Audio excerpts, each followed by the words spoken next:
What up, B Squad? It is your boy JB, and we are here today with the review for Love and Marriage Huntsville Season 6, Episode 15, you guys. And this was the mid-season finale, so this is the episode titled Giving. The episode is titled Give Black to the Community, you guys. So, before we go ahead and get into this episode review, if you guys are watching this video or any other video on the channel, and you guys aren't subscribed yet, then do me a solid favor and stop taking me out on this date and having me pay for it at the end of it. You guys know the routine.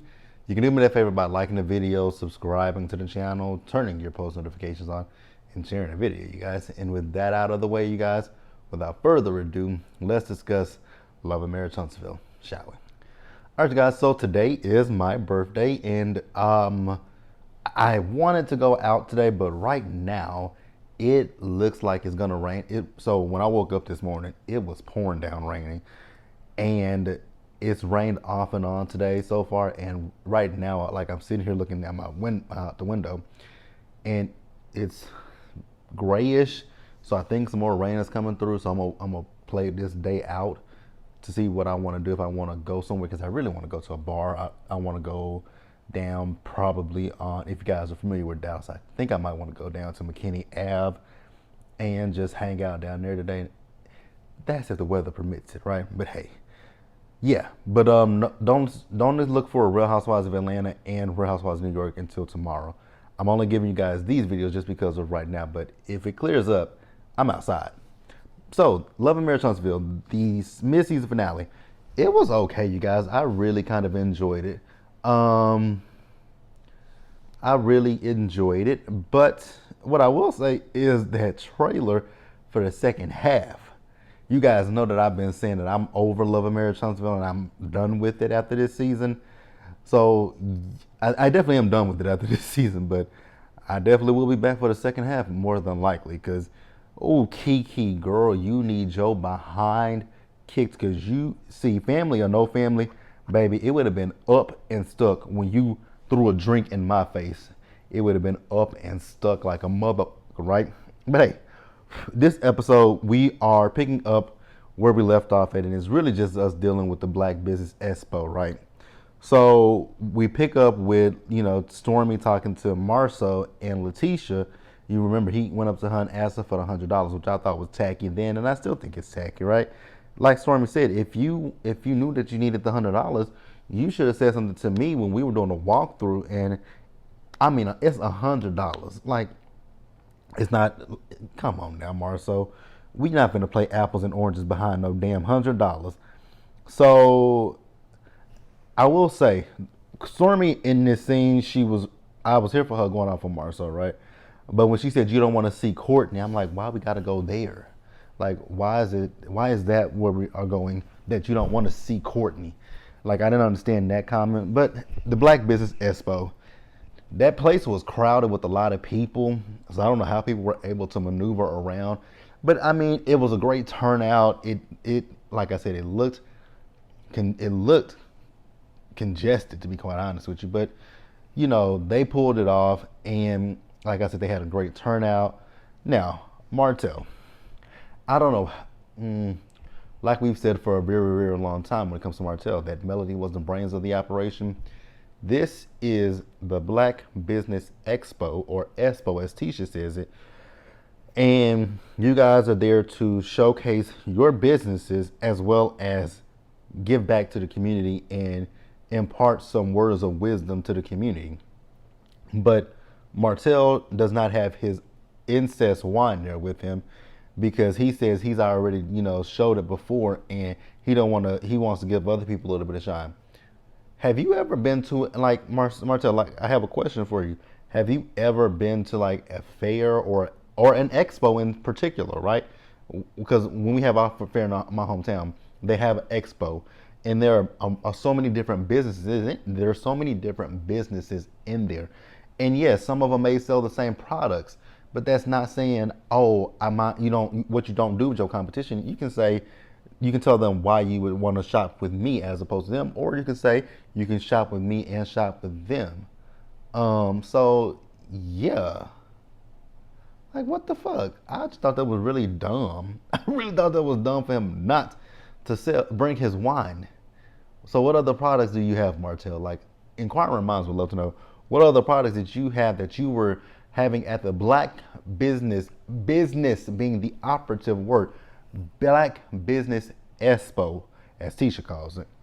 But hey, whatever, whatever. So let's pause here and move forward, you guys. So they gave Melody a separate scene, but it really wasn't a scene. It was just her and Marcus in a car with each other, and she and Marcus were going to the expo to show support to, everybody. And I like that about Mel, right? So Martell, back to Martell real quick. So he found this company of these people that he wants his brother Montez to work with when it comes to being an entrepreneur, right? And I'm like, okay, that's cool. I don't have a problem with that. So we then see Martell and Marcus. So they saw each other for the first time. I guess it's the last time that they saw one another, and it seemed like it was civil until Martell walked away. Because Martell said Marcus is still immature. Martell, I know you are not calling anybody immature. What I need you to do is hold the mirror up to your face and see what is looking back at you, because you are the most immature person that I've ever met. Like, we ain't even gonna get into that whole situation with you, Dolphin Mouth, and that Carson girl, and and that straight no chaser person. Let's not get into how immature that is, because that is completely immature. And I really would like, never mind. I was about to say something. So Mel, she saw Montez, and you can see when Mel saw Montez that she is still love there, because she's like, I hate to say it, my ex brother-in-law, but he's still my brother-in-law, and I'm like, oh, that's sweet.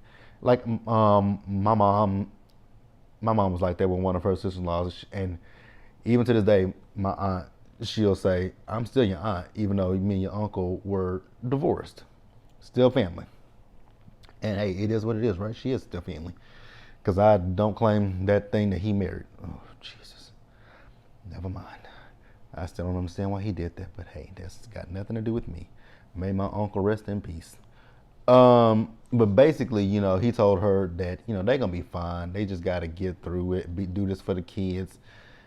I think Melody and Martell could get through the issues that they have, but for me, I really do think that the bulk of their issues is Martell. Like, that's what I feel, right? But let me know what you guys think in the comments below. And let's go ahead and pause here and move forward. So, Stormy is having some issues at the warehouse. So she found out, so Courtney called her and told her that they had ran out of labels. She was like, no, y'all couldn't run out of labels, because I guess she ordered enough labels, or more than enough labels, right? Come to find out, they put the wrong labels on the wrong package. I was like, how did y'all do that? How did they do that? That's interesting. That is very interesting. With Stormy in her warehouse, I would do. I mean, you don't want to take the thing is, you don't want to take jobs away from people, but at the same time, you want things done perfectly and done right. Why? How these big corporations, they have machines that put those labels on instead of actually having humans do it. I know that takes jobs away from people, right? And I know that a machine isn't perfect, but it would alleviate some of that stress. You have the labels, you put it in the machine just plops it on and packages it, and then you have someone who controls that. Again, I know that you don't want to take the jobs away from people. These are probably people that you've known for quite some time, and you developed a relationship with them. But just a thought, right? So Tiffany came up to her, and I forgot to mention this. So Tiffany and Lewis showed up. You guys remember that Tiffany is, 9 months pregnant at this point? So Tiffany, now I could have sworn Martell asked her, was she gonna speak? But then later, when she was talking to Tiffany, she said that Marcel asked her, was she speaking? So I was like, maybe we missed something, right?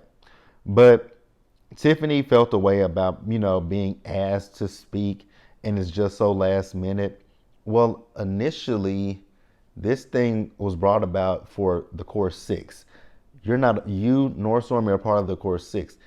I think the only reason why Stormy is a part of this is because Melody dropped out. So I just didn't understand how Tiffany felt anyway. And here's the thing when it comes to Tiffany, right? Excuse me, y'all. Here's the thing when it comes to Tiffany.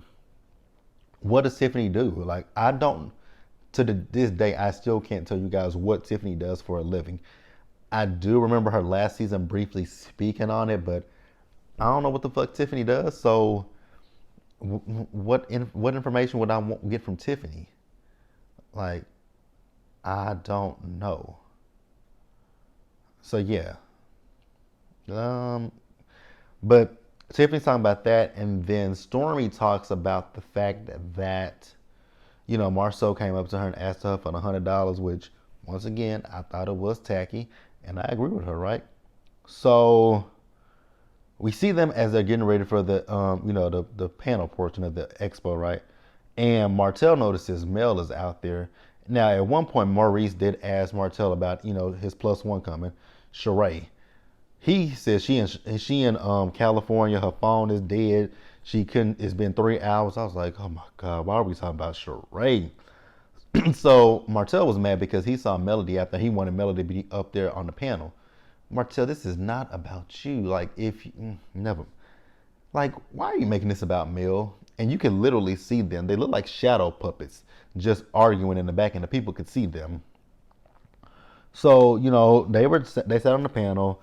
I liked some of the things that they were saying. I liked the fact that even with Maurice, he was like he has had multiple businesses and he's failed at them, and I think the moral of that story was you know don't let failure stop you, right? I think that was the moral of that story, and I was like, okay, cool. And then he also talked about his credit one line, how he came up with credit one, because I think he said he had a credit score of 401, and that is what birthed credit one. I was like, okay, so you helped yourself, and then with the knowledge that you had from that, you then wanted to help other people. I have no problem. This is the side of Marceau not Marceau, but Martell that I would not Maurice. This is the side of Maurice that I would like to see, but y'all know I ain't got nothing else for Maurice. We can leave it at that, right? So one guy stood up and asked a question about venture capital. Marceau, if you didn't know nothing about venture capital, you should have just said, you know what, that ain't something that I'm skilled in. And, instead of you sitting up there fumbling and stuttering and all that kind of stuff, I would have just said, my brother, I'm going to have to, you could have said anything, but I mean, you literally sat up there and just made yourself seem less than intelligent. And I think you're a smart person, right? But we see that venture capital ain't for you. You got Melody down there in the audience. Now, Tiffany says that she knows about venture capital. Why? Girl, you could have raised your hand and said, well, I can kind of speak toward venture capital, but hey, it is what it is.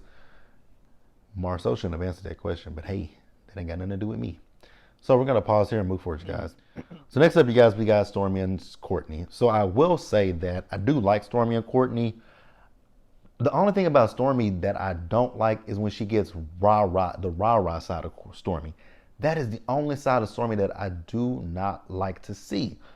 When we see Stormy with Courtney, I like to see that. When we see Stormy dealing with her business, I like to see that. But the rah-rah side of Stormy, I don't like seeing it. And then I don't want her crying next season when people calling her ghetto and all this kind of stuff. I don't want that from Stormy. So they're talking about the shipment, so they got everything taken care of, and Courtney took it to New York, so everything is good. So then she tells him about the expo and the fact of Marceau asking her for the $100. And he's like, was he serious? She's like, dead ass. And I was like, he was. And even Courtney was like, it ain't that deep of $100. I'm like, it really isn't. You would think that they going broke the way he was making it out to seem, right? So she's like, somebody needs to tell Marcel to stop being a bitch. I was like, yeah, I can't disagree with you there. So they didn't talk about children, and so he tells her why he doesn't want her to carry another child, right? Because I guess when she had their son, she lost a lot of blood, and that just traumatized him. So that's why he doesn't want her to carry a child, but he is on board with a surrogate. So that's that. So let's pause here and wrap up the episode. All right, you guys. So Tiffany got all the ladies together with the exception of Melody. So it is Tiffany, Stormy, Kimmy, and Letitia. So they're all going out to lunch, and Tiffany wants to give her 2 cents about the Black Business Expo. I'm like, girl, that ain't got nothing to do with you. Mind your business. And she also wants to tell them how she feels about not being included. I was like, but you're pregnant, and the last time we saw you, they had to rush you to the hospital. So, ma'am, don't nobody want you on that stage, and don't nobody want a repeat of that. Don't nobody want you having that baby at that expo. No. So, Tiffany, shut up, please, and thank you. So, Tiffany said she felt left out, and Kimmy was like, no, she never left you out. Letitia kept saying, I know what you did for work. I never knew what you did. And she was like, Storm was like, her and her business partner just closed on $3.5 million. Congratulations on that. But again, what do you do, Tiffany? Like, that is a really good question. What do you do? Because inquiring minds just wants to know that, right? So Letitia decided that she wanted to address Stormy, right? And she told Stormy, like, hey, I did talk to Marceau, and I told him, and even when in that scene, she said it to him. When he said he wanted to go up to Stormy and ask about the $100, she said, I'm not doing that. You can do that. Like, something to that extent, right? She wasn't in agreement with it, so it was never anything with Letitia. And I think Stormy came in there ready to respond to Letitia, because Letitia said, and I didn't like your response to him talking about, and you don't want to see Courtney. But then Letitia even cleared it up and said, but you know what? I can't tell you how to respond to him because I wasn't there, so I don't know how he came at you. And then so Stormy was like, yeah, you can't tell me how to respond to him. Tisha said, I didn't tell you how to respond to him. Tisha was just saying, we're in a business setting, and here you are coming with that kind of stuff. Now, granted, at that time, nobody was there, but this is a business situation, and you coming with that. I got where Letitia was coming from, and I don't understand where Stormy was. Stormy was doing way too much for me in this scene. And you guys know that I am not the biggest Letitia fan, but even in this moment, I was like, Stormy, you doing a whole lot for no reason. She just told you that she told her husband that she didn't like the way he came at you, and she's sitting here telling you that your response wasn't any better, but I can't tell you how to respond to him. And she was like, even Letitia said, I wouldn't even do that to your husband. And Stormy said, you wouldn't be stupid enough to do it. I was like, oh, is that how you feel? She wouldn't be stupid enough to do it. Oh, Letitia said, she said something about the old Letitia would have jumped across his table. And I honestly do believe her. Like, Letitia look like she can scrap. Like, y'all play with Letitia, but Letitia look like she can get down.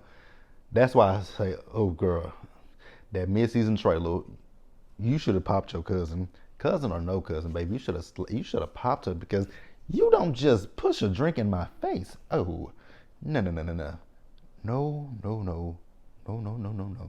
But yeah, you guys, that was the mid-season finale. It really wasn't a whole lot with this episode, but like I said, the back half of season 6, I wonder if they're gonna do like they did last season, because you guys remember last summer that was the back half of season 4, but we came back and we were on season 5.